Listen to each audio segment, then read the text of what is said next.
Oi, gente, tudo bem? Agora a gente vai para a última parte da nossa aula de séries temporais do curso de Introdução à Econometria e a gente vai tanto aprender a elaborar a base de dados quanto aprender a rodar dados de séries temporais, o básico no R, ok? Eu quero lembrar vocês que a nossa variável de interesse é a taxa de crimes letais da cidade de São Paulo, ok? Ao longo dos trimestres, desde 1995. Esse é um dado que não tem disponível elaborado, pronto na internet. A gente vai aprender a elaborar a base, ok? Então, como que a gente vai elaborar? Primeira coisa que a gente tem que lembrar, como é elaborado esse dado? Como que é a fórmula? A gente está falando de crimes letais, homicídio doloso, homicídio culposo e latrocínio, que são coletados pela Secretaria de Segurança Pública do Estado de São Paulo a cada trimestre, certo? Esse número a gente busca encontrá-lo a cada 100 mil habitantes, para cada trimestre, ok? Então, a primeira coisa que a gente tem que ter é o número absoluto de crimes letais.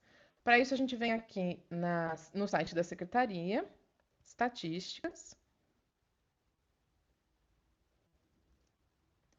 Aí, aqui os tipos de estatísticas que a gente tem. A gente vai aqui em trimestrais, estatísticas trimestrais. E aí você pode ver que eles mantêm uma base de dados muito legal desde 95, do terceiro trimestre de 95, que é quando os autores do paper de referência começaram a coletar dados. Nós vamos até aqui, quarto trimestre de 2019, porque a gente ainda não tem dados de estimativas de população para o município para o primeiro trimestre de 2020, ok? Só que tem uma coisa, gente, essas estatísticas, ó, são da seguinte forma: a gente vai ter que fazer trabalho, o famoso trabalho de estagiário. A gente vai ter que vir aqui buscar manualmente, preencher o Excel. Homicídio doloso, homicídio culposo e latrocínio, tá bom? Na capital. Então a gente teve esses valores aqui. O que eu fiz? Eu montei uma base de referência, uma base para eu construir os meus dados pouco a pouco, certo?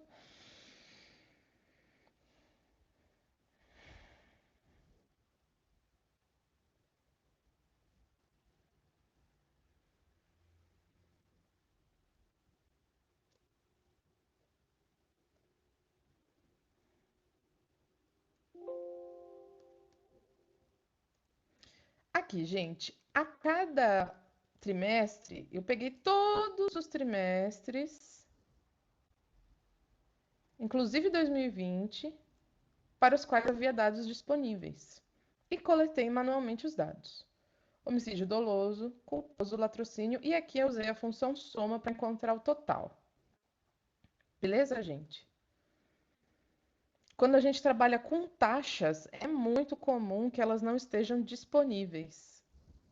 A gente tem que elaborá-las, certo? O PNUD é uma das bases de dados que geralmente fornece tudo em taxa, já em índice, é muito legal. Ok, gente, então a gente vai até aqui. No caso, eu fui até aqui, não precisava. Novamente, sempre tomando cuidado. Homicídio doloso em ocorrência, primeira linha, não em vítimas, porque uma mesma ocorrência pode ter mais vítimas. Homicídio culposo e latrocínio, tá bom? Isso é o que a gente vai ver no site da Secretaria. Qual é o próximo passo, gente? O próximo passo é a gente encontrar a população do município de São Paulo a cada trimestre. Só que esse dado não vem pronto. A gente vem aqui no SIDRA, Sistema IBGE de Recuperação Automática, recuperação de quê? De dados, ok? Que reúne um monte de pesquisas do IBGE. Reúne, por exemplo, a pesquisa industrial mensal, reúne dados de inflação, reúne a PAM, pesquisa agrícola municipal, ok? Aqui, ó, produtos agrícolas, tem de tudo aqui. E a gente vai aqui em pesquisa, tem a PNAD também, a gente vai em população, certo? E aqui a gente tem os tipos de dados. A gente tem tanto os censos, ok? Você tem, ó, 2000, 2010, certo? Tem o de 91 também.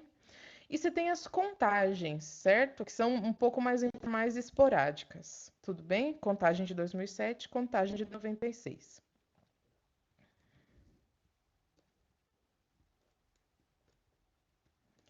Aqui, gente, população residente estimada. É esse o dado que eu vou procurar.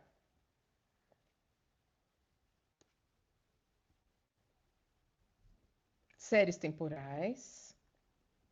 Censo demográfico de 2010 temporais. Por que que eu usei esse dado primeiro? Porque, ó, ele vai reunir os três censos mais recentes, tá bom? População residente estimada. Então, a gente tem aqui atividade, cor ou raça, domicílios, educação. Tudo isso todos esses dados foram obtidos no censo, tá? Nesses censos. População, aqui, é isso aqui que eu quero. População. População residente estimada. Lembrando que eu quero por município, mas precisamente para a cidade de São Paulo.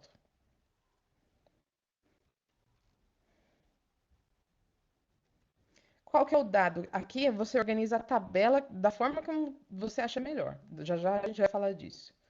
Qual é o dado que eu quero? Eu quero a população residente, não quero o dado percentual, não quero quebrar por sexo, quero total, nem por onde está domiciliado, nem pela idade, não quero quebrar, quero só os totais. E aqui os anos para os quais isso está disponível. Eu vou usar 91, 2000 e 2010, certo?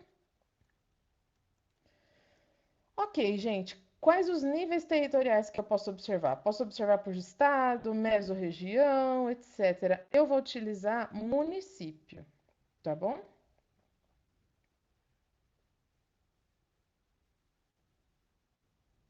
Aqui.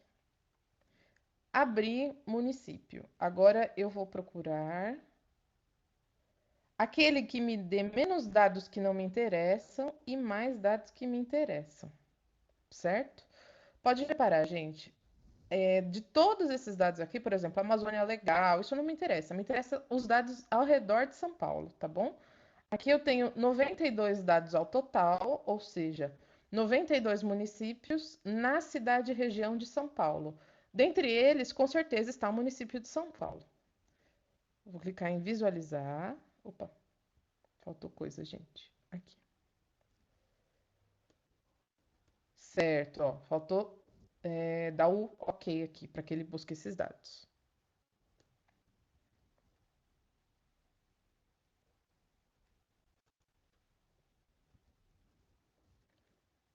Aqui para baixo, aqui estão os anos que eu pedi.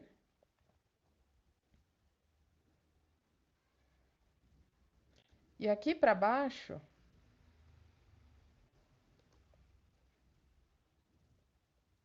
está São Paulo, ok? Esses dados aqui. E eu fui lá na minha tabela e colei manualmente. Daqui a pouco vocês vão ver o porquê. Então, eu coletei dados observados, ok? O IBGE foi lá e contou, de fato, em 91, 2000 e 2010, a população na cidade de São Paulo. Outras contagens que foram realizadas. A contagem de 2007, ok? Ó, população residente e a oportunidade de procurar por município.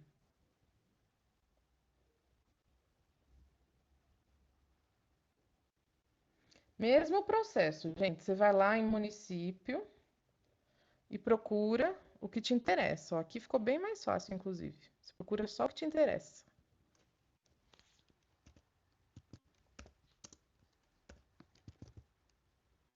São Paulo, já tá até marcadinho.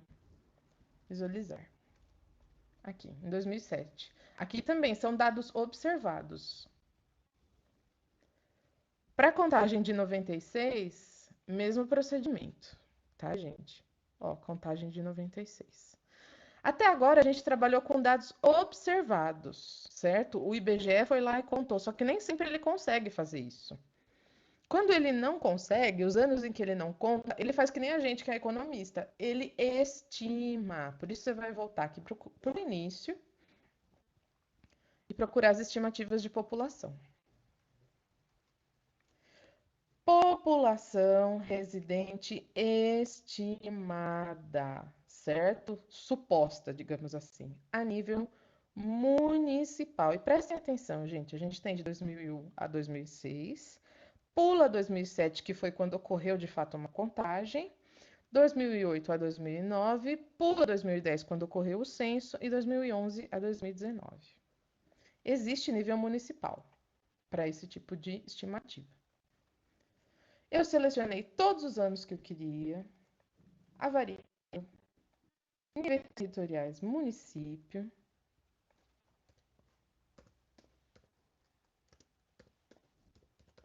São Paulo. Visualizar.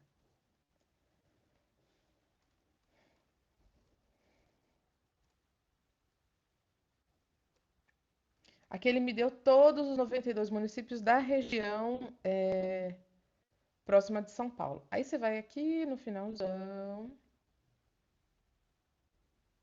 Provavelmente tinha coisa aqui.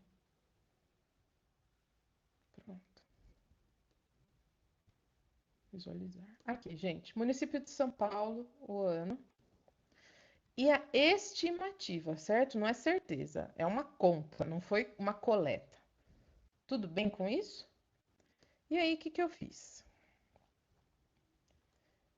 Quando eu observei, eu não observei só o município de São Paulo. Peguei tudo, peguei aqui esses dados, ok?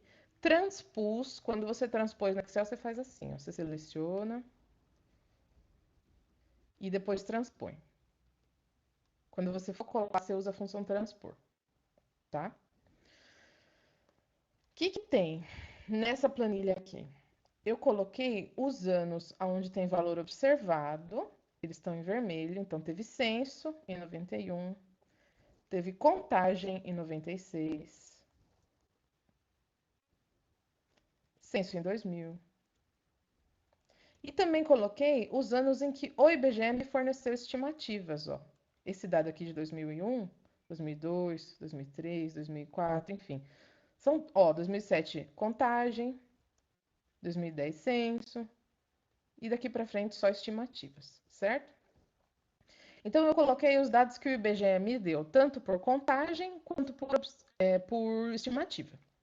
Essa minha referência aqui, gente, é o terceiro trimestre de 95. Podem reparar que eu coloquei a estimativa ou a contagem com um espaço. Então vamos supor, esse daqui foi o observado no ano de 91. Deixei esse espaço aqui, por quê? Porque é o primeiro trimestre de 92, o segundo trimestre de 93, perdão, de 92, o terceiro trimestre de 92 e o valor absoluto vai ser o meu encontrado no quarto trimestre do ano, tudo bem? Por isso que está dividido de 4 em 4, tá? Olha aqui, ó. 94, último trimestre de 94, primeiro de 95, segundo de 95, terceiro de 95 e quarto de 95. A minha série observada começa aqui. Tá legal? Eu coletei tudo que eu podia de fonte segura, né? Do site do IBGE. Fechar aqui. Beleza? O que vai rolar agora? A gente vai fazer a famosa interpolação, que é o quê? No nosso caso, a gente vai fazer a interpolação linear, tá? O que é a interpolação linear? É uma suposição razoável sobre o crescimento de uma série, ou o decrescimento, a trajetória dessa série, de forma linear, não de forma, por exemplo, exponencial, etc. A gente vai assumir que a população no estado de São Paulo cresceu a uma taxa linear, tudo bem? Para isso, vocês podem entender o racional matemático, eu vou ver se eu deixo um link, etc., para que vocês observem a matemática. Mas aqui eu vou ensinar a parte prática para vocês. Vocês lembram de que na aula de painel eu já tinha falado sobre interpolação, mas naquele caso não me interessava interpolar, porque eu queria ver se o modelo de MQO agrupado podia ser aplicado, certo? Ou seja, se a amostra era suficientemente não correlacionada, mesmo ela sendo a mesma amostra, se os fatores não observados podiam ser tratados como não correlacionados. Em séries temporais, não. Séries temporais, quanto mais dado, melhor, tá? que eu tenho de observado? Eu tenho o ano de 91 e eu tenho o ano de 96. Isso para começar, a gente vai fazer uma interpolação aqui. Aqui tá, como é que eu fiz a minha interpolação? Prestem atenção nisso aqui, gente. Eu peguei o valor observado mais distante menos o valor observado mais próximo, o primeiro, ok? Isso aqui é o numerador. Lin é o comando que dá a posição da linha, vocês entendem? Então, essa aqui é a linha, vamos supor, 22, é a linha 20 em relação à linha 2, que é a minha linha 1, certo? Por quê? Porque aqui tem um número de períodos, um número de trimestres que eu quero encontrar, certo?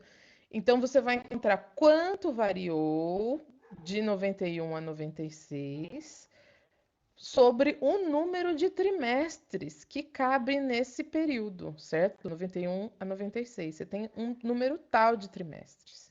Isso aqui mostra o denominador da interpolação. Por que é interpolação linear? Porque a gente vai assumir que a cada período o crescimento foi o mesmo, certo? Dado por esse valor aqui. Como que a gente interpola? A gente vem aqui, soma o valor observado no valor anterior, certo? Perdão, soma este valor aqui interpolado vai ser a soma do observado anteriormente ao termo de interpolação linear, ao fator que é igual ao longo de todo esse. Por isso que é linear, porque esse fator vai dar o crescimento de período a período, tudo bem? Não é exponencial. Isso daqui podia ser uma equação, podia ser uma função, mas não, agora é linear. Cresce sempre ao mesmo fator. Então, A2 mais essa célula aqui que vai ficar fixa. Quando eu quero que a célula fique fixa, eu uso o cifrão, tá? Olha aqui o A3, a mesma coisa. Valor anterior somado ao termo de interpolação. Valor anterior somado ao termo de interpolação, tá bom? Isso vai garantir que a minha estimativa pré-período observado, esse daqui é o último período interpolado antes de haver uma nova observação. Seja plausível, seja factível, tudo bem? Mesma coisa, período anterior mais o termo de interpolação. Aí vamos subir. Agora, de 96 a 2000, eu tenho que interpolar de novo, porque aqui em 96 eu tenho uma observação e em 2000 também. Mesma coisa, gente, mesmo trajeto. A diferença na minha variável no período, quanto variou, dividido pelo número de períodos que eu quero encontrar, certo? Linha 38 menos a linha 22. O número de períodos está aqui, certo? Porque a cada período eu vou obter esse crescimento aqui. Mesma coisa, ó. Valor observado mais o valor fixo de crescimento, uma vez que a interpolação é linear. Mesma coisa, sempre. Você vai puxar. Não se esqueçam de fixar o fator de interpolação e ir descendo. Ops. Até que você chega aqui. Tá bom? Em 2000 eu tenho mais observações, não preciso estimar, que ocorreu um censo. E aí depois, gente, no final da série, elas se tornam mais, digamos assim, mais bonitinhas, mais porque a gente já tem as estimativas do IBGE, certo? A cada ano que se passa, o IBGE estimou a população da cidade de São Paulo. Então eu só vou ter que interpolar os trimestres. Aqui, lá para trás, a gente tinha anos que não foram observados. Aqui não, que não foram estimados, na verdade. Aqui não, aqui a gente tem uma estimação oficial e a nossa estimação vai ser a de trimestres. Mesmo processo, diferença. Aqui dado observado pelo IBGE, aqui dado estimado pelo IBGE, menos o número perdão, dividido pelo número de períodos, dividido pela diferença entre os períodos observados, e mesmo processo. Soma, soma, soma. Ok? Por que eu só vou até 2019? Porque foi o ano da última estimativa, certo? Eu não tenho mais dados de 2020, ainda que a Secretaria de Segurança Pública tivesse, do primeiro trimestre de 2020, a estimativa do IBGE não saiu. Então, o meu limitante da base de dados está nos dados do IBGE, certo, gente? Vamos elaborar a taxa, finalmente, a nossa variável de interesse? O que a gente fez aqui? Ó? O que eu fiz aqui? Trimestre 95, terceiro trimestre de 95, até o último trimestre de 2019, quando eu tinha dados, belezinha? De população. Fiz aquela continha, a soma, para determinar o número de crimes letais ocorrido no trimestre. Isso aqui é valor observado, tirado diretamente da Secretaria de Segurança Pública. E o que eu tenho aqui, gente? Eu tenho as estimativas de população. Eu peguei esta coluna aqui, ó, as estimativas interpoladas de população e coloquei aqui, certo? Começando aqui em 95, ó, e indo até o quarto trimestre de 2019. Pronto, eu preciso dessa coluna e dessa aqui para elaborar a minha taxa, tá? Taxa de crimes letais a cada 100 mil habitantes. Como que eu faço isso? Divido o número de crimes pela população e multiplico por 100 mil, certo? Quando eu divido a taxa, o número absoluto pela população total, eu encontro quantos crimes a cada indivíduo morador. Multiplicando por 100 mil, eu levo essa taxa para número de crimes a cada 100 mil moradores, certo? E aqui eu coloquei essa coluna num gráfico, crime letal por trimestre, certo? E, gente, a gente pode observar que você inicia com essa taxa aqui, que já não é super alta, né? A taxa de letalidade no Brasil, de homicídios no Brasil, na verdade, não de letalidade, é de cerca de 30 homicídios a cada 100 mil habitantes, a taxa nacional. Em São Paulo, em 95, você já tinha uma taxa que era metade disso. Olha como ela vai chegar no momento presente. Ela vai chegar a 2,45. Lembrando que a gente não está olhando, a gente está olhando todos os crimes em que ocorre letalidade, tá?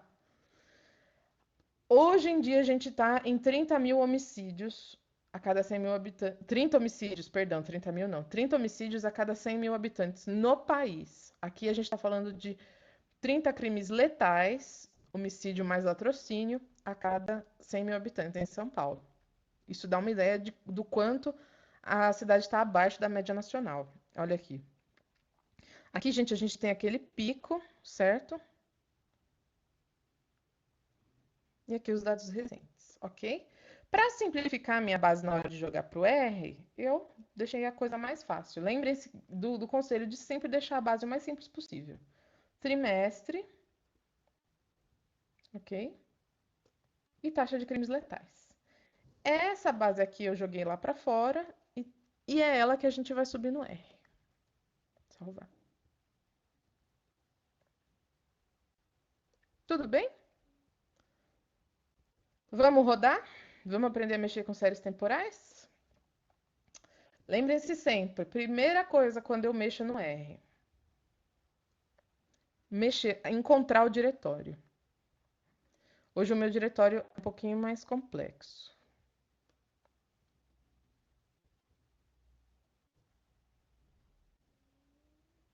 Seminário de econometria, séries temporais, ok? Eu vou abrir meu script, agora ele vai procurar aqui dentro, R-Files não, todos. Deixa eu ver qual que é o mais recente. Uhum.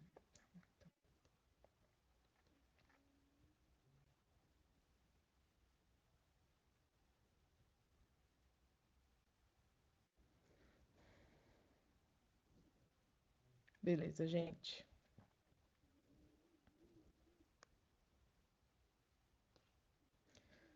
Primeira coisa que a gente vai fazer, instalar esses pacotes.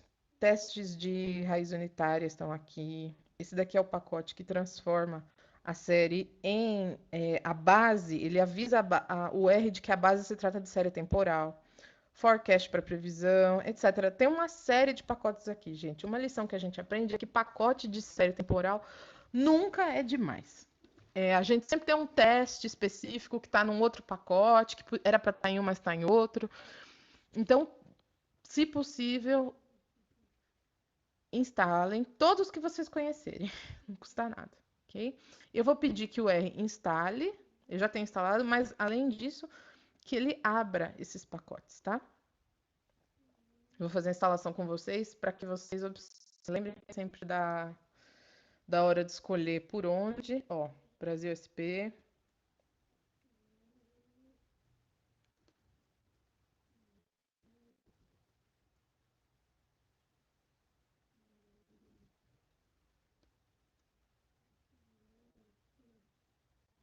Deixa ele trabalhar.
Agora ele está abrindo pacote por pacote.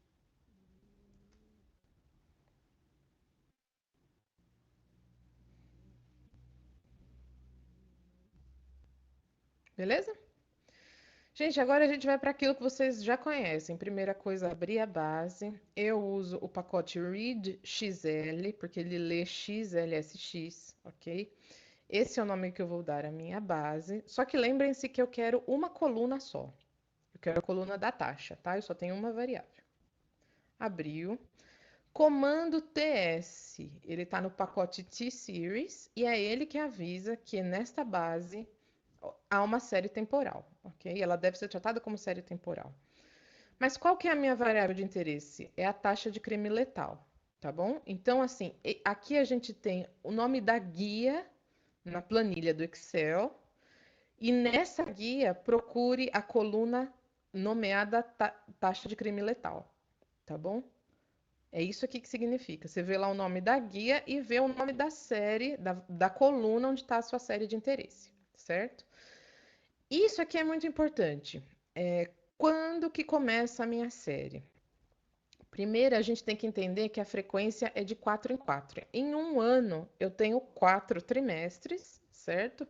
Se fosse mensal, seriam 12 aqui, ok? Entre outras formas de trabalhar dados. Tem dias, tem, enfim, você tem que ver quando se fecha o círculo de observação. No caso, geralmente é um ano, e nesse ano cabem 4 trimestres, tá bom? Quando que eu começo? Eu começo no terceiro trimestre, aqui, ok? Unidade de referência, dentro do meu ciclo. O que que é o ciclo? O ciclo é o ano, certo? Dentro do ciclo de 95, eu vou começar no terceiro trimestre, ok? E a cada ciclo eu tenho 4 trimestres, tá bom? Vamos avisar ele. Vamos observar a base? Aqui, gente. ele entendeu que são dados trimestrais, ó. Primeiro trimestre, segundo, terceiro, quarto. Quando que ele começa? No terceiro de 95. A taxa é essa aqui, certo? E aí ele vai até o último trimestre de 2019. A gente usou também o pacote ggplot2, que é para fazer gráficos. Então, a gente vai plotar essa tax screen, foi como eu nomeei a série, ok? Na cor vermelha. Aqui, ó. Certo? Taxa, trimestre, isso aqui, né, arredondado para ano. TS Display, gente, é o que vai nos mostrar a série temporal enquanto série, ou seja, com as funções de autocorrelação e autocorrelação parcial.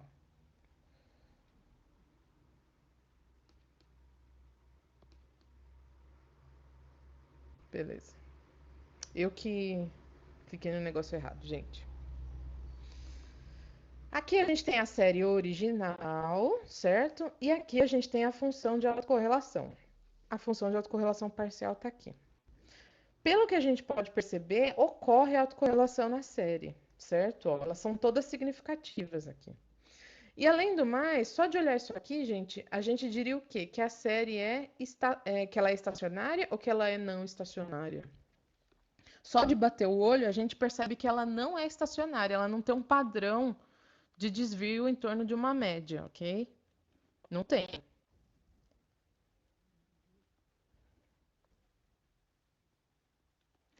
Por isso, o que que acontece? A gente supõe que ela tem a raiz unitária, certo? Que ela tem uma quebra, que ao mesmo tempo, que também significa o quê? Que ela precisa ser diferenciada, de ordem 1 ou 2, ou etc., para ficar estacionária. As autocorrelações são significativas, ok? A gente olha para o gráfico original, percebe que ela não é estacionária. Portanto, a gente vai ter que diferenciar a série, ó, comando diff tacscreen, ok? E eu já vou usar o TS display de novo, porque aí eu já vou ver se na primeira diferença ocorreu estacionarização. Deu uma melhorada, né? Deu uma melhorada boa. Aqui, ó, as autocorrelações passaram a estar dentro do intervalo de confiança, aonde vale a hipótese nula de não significância. Mesma coisa aqui. Só que lembrem-se, gente, que a gente não faz nada no olhômetro, tá? A gente tem que testar, já já a gente vai testar. A primeira diferença parece estacionária e as autocorrelações não ultrapassam o limite da significância, certo? Que é aquela linha tracejada. Vamos fazer a diferença da diferença, que é a segunda diferença, ó. Diff tax screen vai se chamar D1. Aqui eu nomeei essa série. E agora eu vou querer diferenciar essa série. Eu vou fazer a diferença da diferença, tá? E vou usar o teste display de novo para ver o que acontece, ó. Beleza. Querem ver os valores, ó?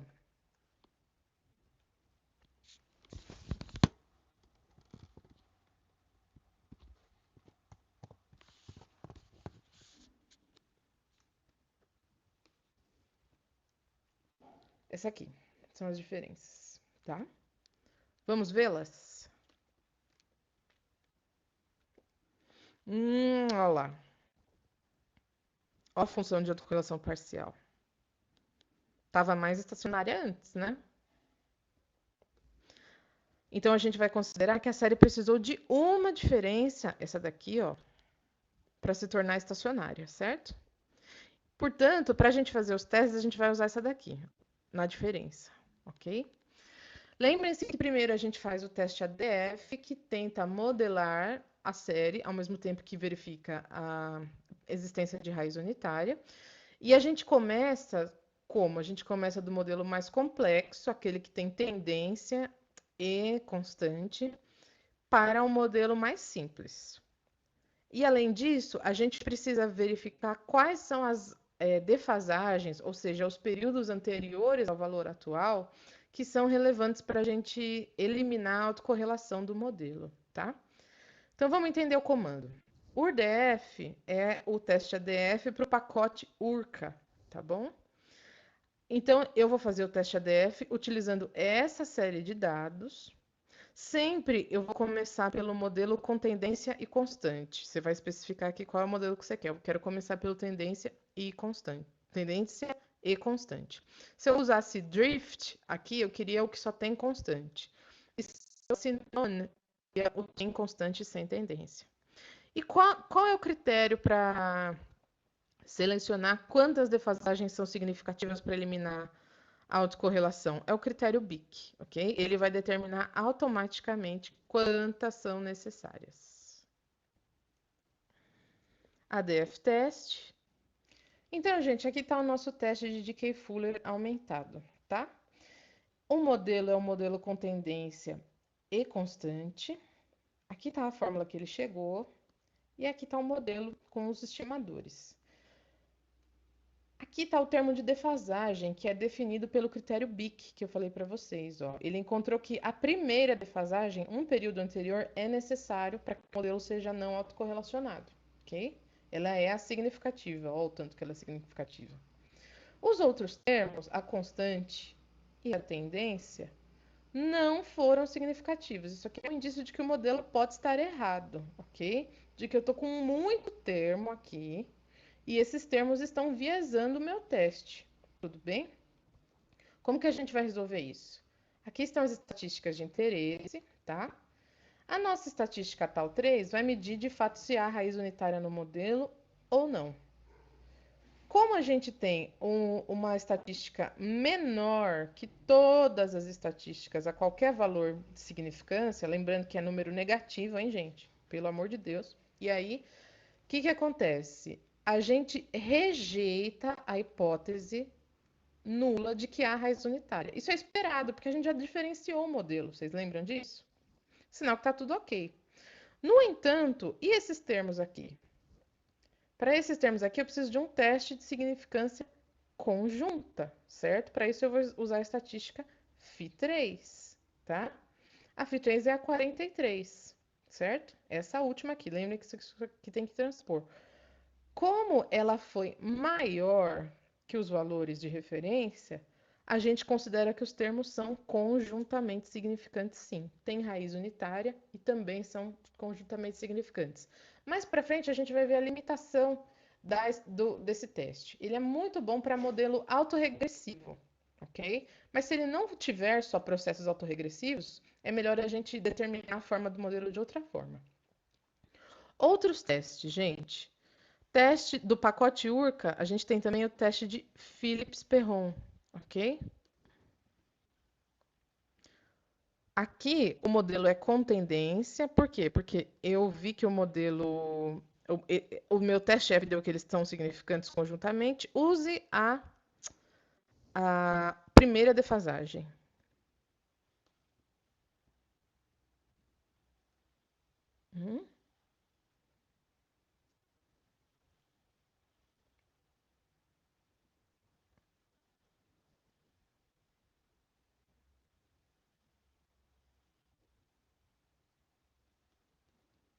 Valor da estatística de teste menor, ok?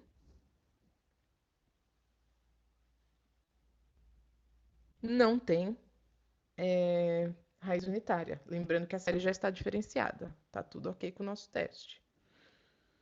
Teste DFGLS. Mesma coisa, ó, estatística menor,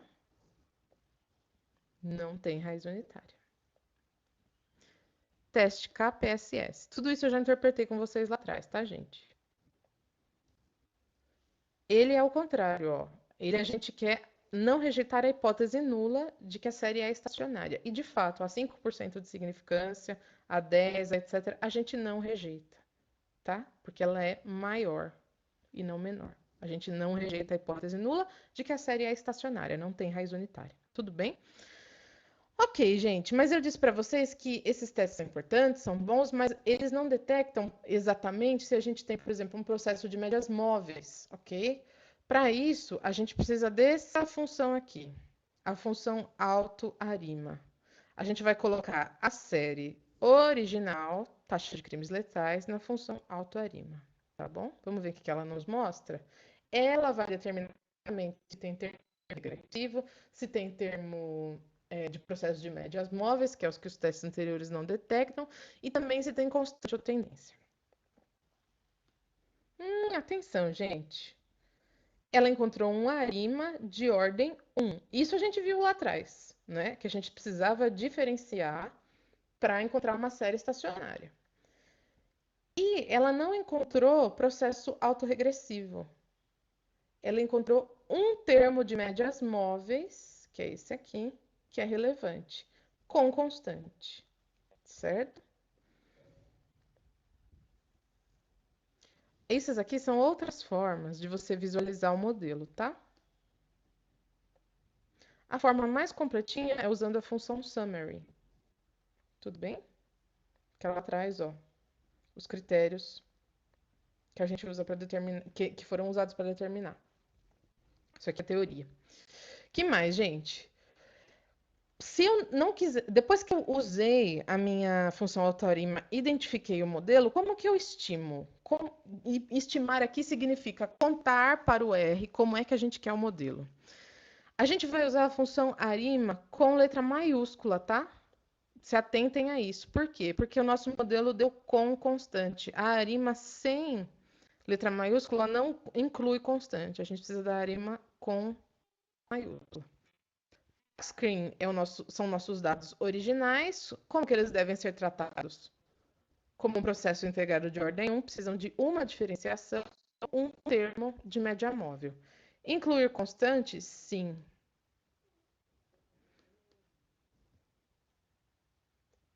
Summary model. Você vê que ele vai me entregar o mesmo que ele me entregou antes, tá? É importante que vocês saibam escrever modelo no R, por isso que a gente repetiu o que parecia óbvio. Etapa de diagnóstico, lembram-se? Ó, a gente vai usar o teste de Jung-Box. O que a gente vai fazer? A gente vai pegar os resíduos e vai ver se eles são autocorrelacionados. O que a gente quer encontrar, gente? A gente quer encontrar que eles são não autocorrelacionados, também conhecidos como sem memória, também como ruído branco, quando há variância constante, média nula e não há autocorrelação, certo?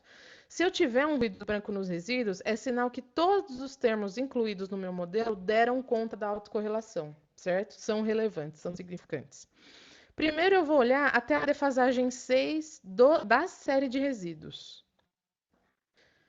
E vou aplicar o teste de Jung-Box.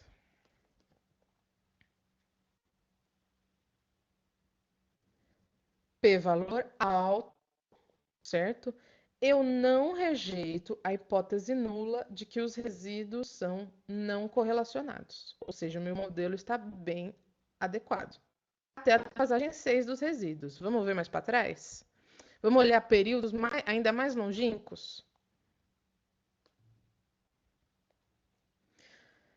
30 períodos anteriores a partir do nosso valor presente, certo?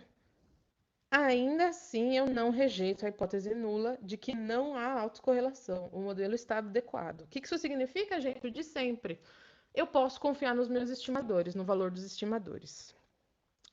Mas eu posso confiar na significância? Para isso, nos testes T, para isso eu tenho que ver a normalidade dos resíduos. E aí, para séries temporais, eu uso o teste de Shapiro-Wilk. Uso a função resíduo modelo, tá bom? E Shapiro teste. Valor baixo. Eu rejeito a hipótese nula de normalidade, tá bom? Os meus resíduos não são normais, eles são não relacionados, são um ruído branco, mas, ou seja, os meus estimadores são confiáveis, mas as estatísticas T não. A significância não é confiável. Isso é mais fácil, como sempre, é mais fácil de corrigir. O importante é sempre um estimador não viesado. E como eu consegui isso aqui, gente, como eu consegui que os resíduos fossem não autocorrelacionados, eu posso ter uma certa confiança na minha previsão, ok? Posso fazer previsões confiáveis. Porque o valor dos estimadores se aproxima do valor populacional, está correto. Primeira coisa, gente, eu preciso deixar claro que o modelo que eu estou usando é da classe ARIMA, certo? Ou seja, que ele foi gerado aqui. Foi gerado com essa função. Por quê? Porque forecast só aceita funções arima maiúsculas, tá bom? Modelo, que é esse objeto aqui, e eu quero períodos à frente, tá bom? Forecast do pacote forecast, tá bom?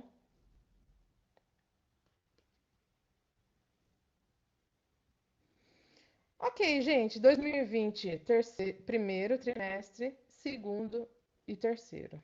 Ok? Foi isso que eu pedi. O que significa, gente? A gente lembra-se da econometria, que a gente está sempre falando ceteris paribus. Ceteris paribus. Se tudo o que aconteceu em 2019 na série anterior repetir, ou seja, se todos os fatores não observados continuarem agindo da mesma forma, se não houver nenhuma mudança significativa, o valor da de crimes letais vai ser esse daqui, vai continuar caindo.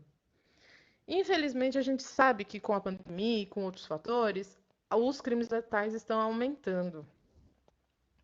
Na verdade, não tenho certeza se estão aumentando ou não, mas eu sei que, por exemplo, crimes de violência doméstica, a gente precisa ver como é que tá os dados de feminicídio, que provavelmente. Então, gente, aqui eu tenho a previsão para o primeiro trimestre, segundo trimestre de 2020. Lembre-se que a previsão é ceteris paribus, é tudo ou mais constante. Se a trajetória da série continuar como antes, esses seriam os valores de 2020. O coronavírus, a quarentena, a gente já viu que muita coisa não é ceteris paribus. Aqui estão os intervalos de confiança, certo? Pode variar de tanto para tanto. Low, menor, a maior, menor, a maior variação, tá bom? Essa daqui é a previsão do nosso modelo.